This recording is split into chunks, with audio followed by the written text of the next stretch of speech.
Papa John would be proud to see the boys. We didn't know that we're gonna have boys. No, we did not.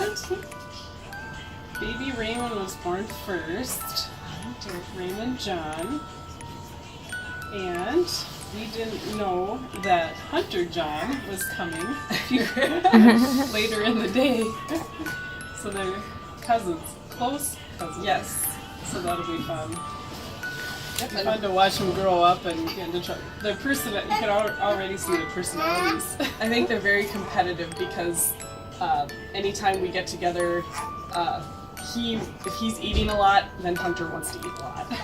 If he starts to sleep, Hunter starts to sleep. They're in sync. So if we stay together for a couple days, they end up napping at the same time and eating about the same time, which can make it difficult if only one person is watching them.